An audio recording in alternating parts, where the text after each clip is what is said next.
Be honest with me for a second. Have you ever wondered why you actually bought that completely random thing you absolutely didn't need? Well, today we are essentially hacking the mechanics of human behavior.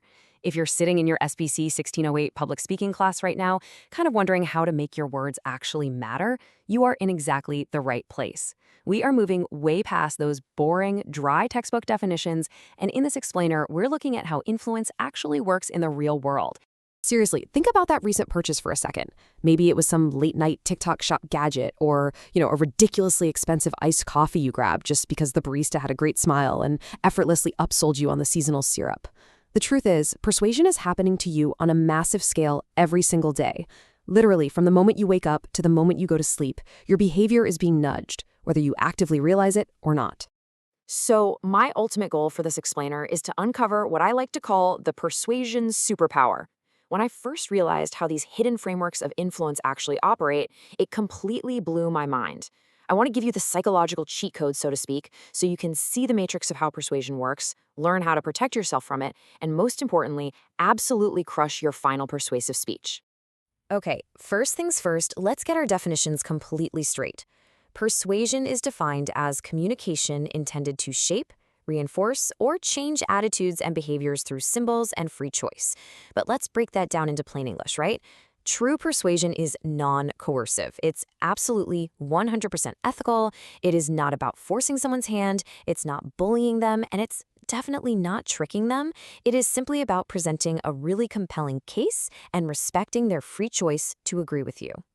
All right, let's dive right into the toolkit by rewinding the clock all the way back to the 4th century BCE. It's kind of wild to think about, but Aristotle actually created the foundational blueprint of all speech-making that we still rely on today. If you want to persuade anyone of anything, you have to start right here with his classic appeals. Aristotle argued that a truly persuasive message relies on a really delicate, perfect balance of 3 elements. First, ethos, which is all about your credibility as a speaker. Second, pathos, which is tapping directly into the audience's emotion. And third, logos, which is the logic, the hard evidence. Let's look at how these 3 actually work together with an everyday example. Imagine you're building a case to ask your boss for a raise. You absolutely need ethos. You have to remind them you're a dedicated, trustworthy employee with deep expertise. You need pathos, connecting with their values, showing your genuine passion for the team's success. And of course, you need logos. You better bring the actual hard data showing how much money your ideas saved the company last quarter. Listen, if you drop even one of these pillars, your entire pitch becomes wobbly. Keep that in mind when you're drafting your speeches. So that is the core of how you construct a powerful message. But let's shift gears seamlessly to our next theory and look at how our modern brains actually receive, process, and judge those messages once they leave your mouth. Meet the elaboration likelihood model. We'll just call it the ELM for short. You can think of this as a map of the human mind. The ELM explains that there are 2 primary mental routes to attitude change. And which route your audience decides to take down that map? Well, it depends entirely on 2 things: their motivation to listen to you and their actual ability to think deeply about your message. Imagine a mental flowchart with 2 totally different paths. Up top, we have the central route. This is high elaboration. Your audience is highly motivated, their brains are totally turned on, and they are closely scrutinizing the quality of your argument.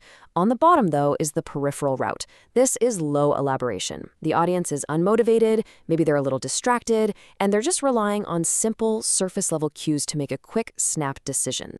Now, the absolutely crucial point here is the end result of these 2 paths. The central route leads to lasting, resistant change. This is you carefully evaluating safety specs, gas mileage, and insurance costs before buying a new car. You thought about it deeply. The peripheral route, that only creates a temporary, fragile change. This is you being swayed to buy a totally random energy drink just because an incredibly attractive influencer was holding it while you were doom scrolling on your phone. For your final speech, you want to build strong, highly logical arguments that force your audience right down that central route. Next up in our persuasive toolkit is social judgment theory. And honestly, this theory is a bit of a reality check.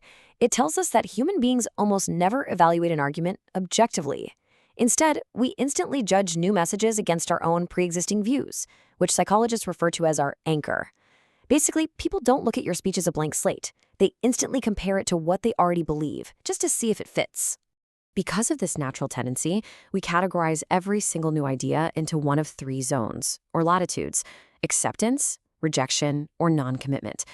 Look, if you passionately argue for a policy that falls straight into your audience's latitude of rejection, they won't just politely disagree with you, they will mentally shut down entirely.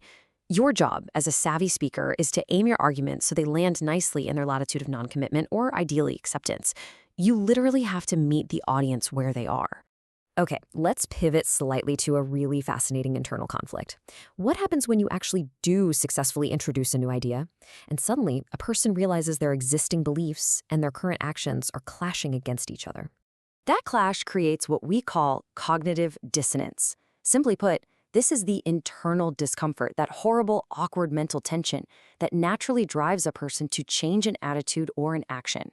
Humans absolutely despise feeling like hypocrites.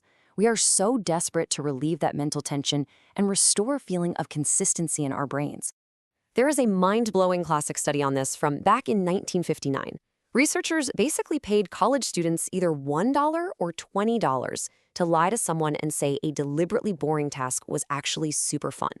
The people paid $20 felt no internal tension. They fully knew they lied for the cash. But the people paid just one single dollar? Well, that's not enough money to justify lying. So to ease their massive internal dissonance, they actually changed their own attitude and convinced themselves the boring task was genuinely interesting. Isn't that wild? And we do this all the time in real life to relieve tension. We either change our belief, change our behavior, add new justifying thoughts, or just completely trivialize the whole thing. Think about a classic college experience, the dreaded group project. You're doing all the hard work and your partner is totally slacking off. Instead of confronting them, you might reduce your own mental tension by telling yourself, "All the grade isn't that important anyway," or, "Well, whatever, I'm actually learning more by doing it all myself." As a speaker, gently pointing out an audience's dissonance is a ridiculously powerful way to motivate them to change their behavior.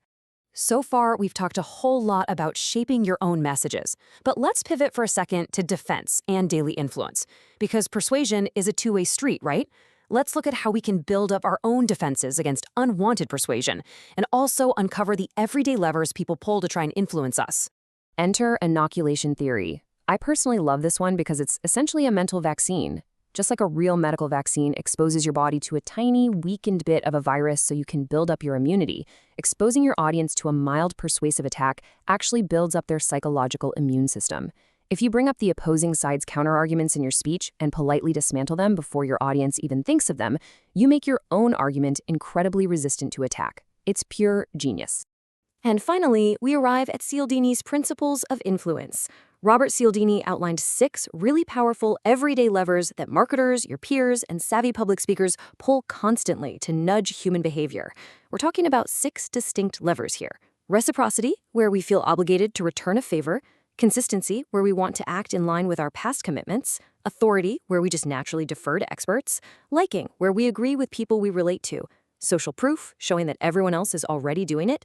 And scarcity, which creates a massive fear of missing out.